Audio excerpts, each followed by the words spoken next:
Pohon mangga ini akan mati, bukan karena hama besar, bukan karena penyakit aneh yang membunuhnya, tapi ulat kecil ia hidup di dalam kayu dan makan pohonmu dari dalam. Kalau kamu telat sadar, panenmu bisa habis tanpa peringatan. Ini bukan cerita horor. Ini terjadi di kebun mangga. Mangga tidak bisa berbunga apalagi berbuah.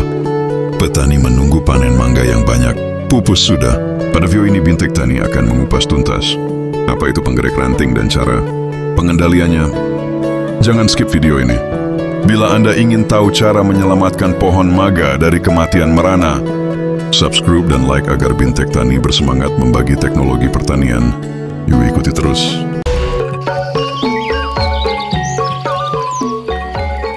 Salam Bintek Tani. Jadi begini Pak, waktu saya pengamatan di daerah mangga gitu ya, potensi mangga bersama rekan-rekan PT di Sumedang. Nah di sana itu Pak ada gejala tanaman mangga yang pucuknya daunnya mati gitu. Ya, gitu, Pak. Itu disebabkan kenapa itu Pak? Oh, jadi ujung-ujung gitu ya? Ya itu Pak, ini sebutnya barang hitam-hitam. Barang hitam daun gitu kan pada ujung-ujungnya. Ya itu yang biasa disebutnya itu oleh petani ya penggerek ranting ya, serangan hama penggerek ranting. Oh, penggerek ranting. Iya, hama penggerek ranting itu gejalanya seperti itu. Jadi awalnya si daun itu kan Mulus gitu. mulus terus menguning gitu, lama-lama kan menjadi hitam daunnya, kering gitu. Termasuk nanti rantingnya juga kering. Yaitu karena memang bagian ranting itu atau pucuk digerek gitu kan oleh penggerek yang disebut penggerek ranting. Nah, penggerek ranting itu serangganya berbentuk kumbang sebetulnya. Nah, itu ya kalau disebut keluarga di ilmu hama penyakit ya ordonya ordo Coleoptera biasanya, pemilik karambide ya, karambide ya. Jadi kumbang moncong gitu kan bisa itu masuk ke sana menggerek. Si kumbang itu yang dewasa meletakkan telur di bagian ranting gitu ya atau pucuk, nanti menetas di dalam ranting tersebut gitu kan ya. Nah setelah menetas nanti menjadi larva. Nah larvanya itu menggerek dan memakan ranting tersebut, akhirnya memutus aliran air dan nutrisi. Ya makanya pucuknya jadi kering, mati. Tadi Pak, si serangga itu, si kumbang itu nempelin telur gimana Pak? Memasukkan telur. Oh jadi menggerek itu dibor gitu Pak? Semacam dibor ke dalam? Enggak, kan ada ovipositornya Di itunya? di bagian ujung abdomen atau di bagian belakang serangga itu kan ada penusuknya. Jadi kan si itunya ya siklus hidupnya ya, atau cara hidupnya dia itu dewasa. Yang dewasa nanti meletakkan telur ya, bertelur ya, dari telur nanti menjadi larva.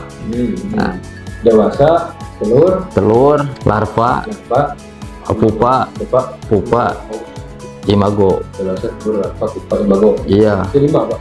Iya. 5 tahap. 5 tahap. Itu siklus hidupnya Pak? Siklus hidupnya. Jadi ya sekitar 4 minggu ya proses dari imago. Iya, dari peletakan telur ke imago lagi. Berapa hari Pak? Ya sekitar 4 minggu. 1 bulan. 1 bulan. Dari telur sampai menetas itu 1 bulan? 1 bulan. Ya. 1 bulan. Nah, kenapa itu sangat merugikan sebetulnya buat petani? Kenapa?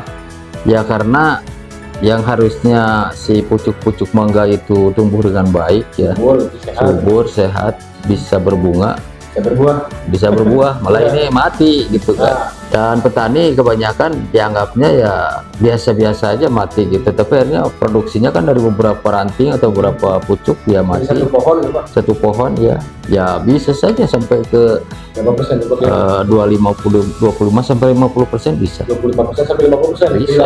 Iya, tergantung dari tingkat serangan penggerek ranting tersebut ya.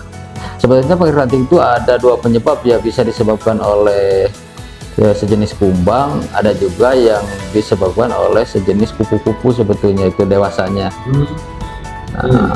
Nah, tapi ini masing-masing sama-sama menggerek sebetulnya gitu, menggerek. Membolongi Pak? Iya, larvanya ya menggerek ke sana karena ada larva yang masuk ke bagian ranting tersebut gitu.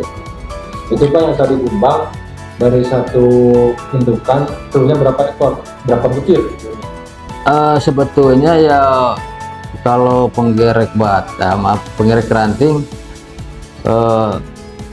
sebetulnya kan tidak terlalu banyak berpindah-pindah ya. Jadi kalau udah ranting itu nggak ada peletakan telur gitu ya, maka ranting itu akan terjadi incilahnya terserang atau infeksi ya. Ya mungkin telurnya bisa lah sampai 80 sampai 150 telurnya. telur. Lumayan juga. Iya lumayan, makanya di setiap sepanjang itu teh banyak ke bagian ranting yang Kalau kita rantingnya dibelah itu. iya banyak larvanya di situ gitu kan. Nah selanjutnya Pak, untuk pengendalian itu bagaimana Pak? Nah sebetulnya untuk pengendaliannya itu tidak terlalu sulit, juga tidak terlalu mudah ya. Ya. Disebut mudah iya, disebut sulit iya juga. Kalau mudahnya gimana Pak? Mudahnya sebetulnya kalau petani rajin gitu kan, penggerek batang itu tinggal dipotong aja itunya Ini kita pembatasan. ranting-ranting yang menunjukkan gejala penggerek ranting gitu kan, dipotong. Jadi jangan dibiarkan lama dulu, banyak dulu.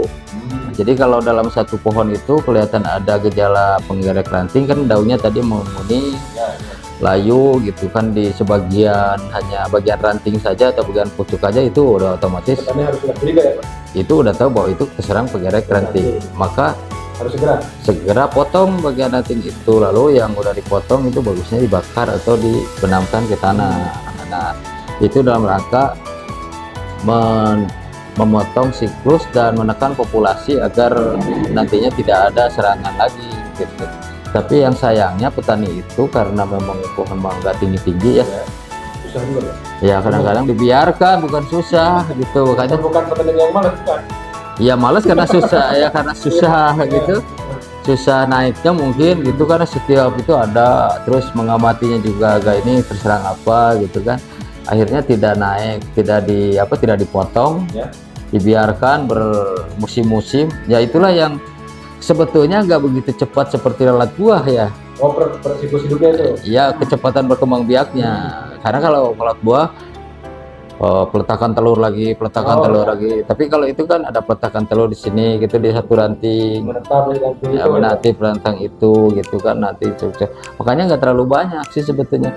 Cuman karena bermusim-musim akhirnya dibiarin ya, yang ini mati, nanti ranting berikutnya mati lagi, akhirnya semua bisa jadi habis ya gitu, habis. Nah makanya disebut tadi ya, sulitnya tadi itu petani nggak mau memotong itu, potong ranting dan membakar atau membenamkannya. Makanya kalau petaninya rajin ya tidak akan berkembang penggerek ranting yang begitu banyak sebetulnya. Kalau petaninya rajin ya Pak. Ya Mungkin terbatas alat juga mungkin Pak. kalau alat kan bisa pakai gunting, bisa pakai golok sebetulnya. Hanya Kalau yang tinggi gimana Pak? ya itu susahnya itu. Oh, Susahnya itu karena yang panjang. nah yang jadi masalah di kita itu di Indonesia ya, banyak menanam tanaman buah-buahan itu dibiarkan tinggi. Jadi harusnya gimana Pak? Ya harusnya kan tanaman mangga itu ya di arsitekturnya diatur ya. Jadi ya ada pemangkasan, ada pengaturan cabang-cabang bentuknya, ketinggiannya juga diatur gitu, sehingga maksimal berapa Pak? Berapa meter? ya paling 3 meter lah gitu kan Itu yang optimal harusnya. Iya 3 meter tuh udah paling sudah bagus gitu, rata-rata 3 meter.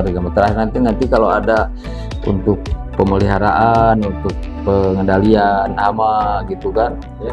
atau untuk panen mudah. Tapi di kita mah kan asal ditanam dibiarkan Biarkan tinggi. ya, nggak ada pemangkasan, nggak ada pengaturan ketinggian dan pengaturan bentuk ya, akhirnya susah pemeliharaan. ya. Makanya kata orang yang ahli-ahli dari luar negeri ya, tanaman mangga di Indonesia itu bukan tanaman mangga tapi hutan mangga. Oh. Hutan mangga aja tinggi-tinggi gitu kan ya, itu biarin banyak ranting yang mati. Nah itulah kira-kira keadaan. Jadi tidak maksimal ya Pak hasil produksinya.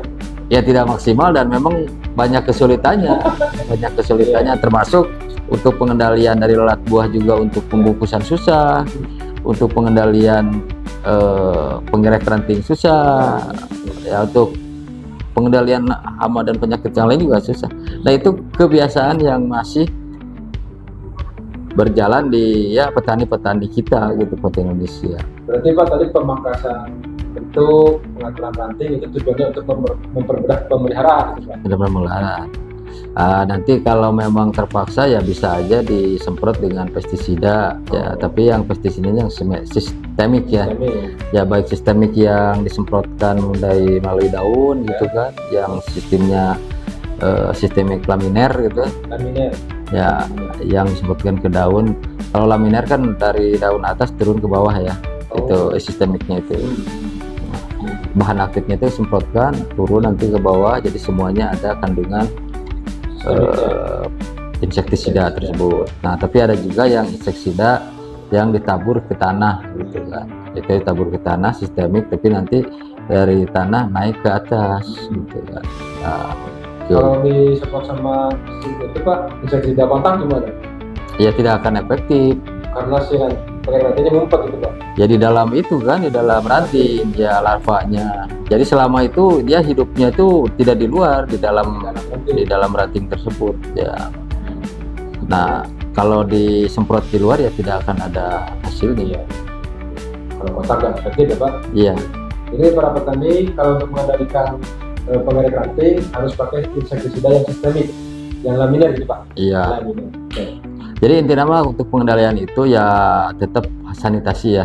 Sanitasi lingkungan. Nah, sanitasi lingkungan tetap, serta rumput-rumput kita bersihkan, karena di situ biasanya pupa kalau jatuh ke sana juga ya berkembang biak di situ.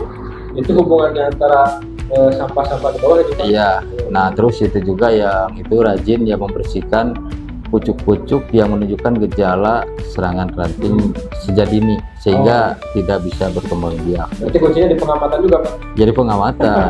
Nah nanti kalau penggunaan pestisida ya gunakan pestisida yang sistemik. Pak, untuk itu pengerek ranting. Iya, sebetulnya secara teorinya itu Simpel ya Pak. simple, tapi yang melaksanakannya yang susah. Eksekusinya Pak. Eksekusinya. Kita Pak kalau malas ya Pak. Bagaimana lagi dari gangguan Pak.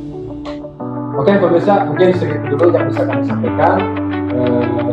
Bila ada pengalaman para petani silakan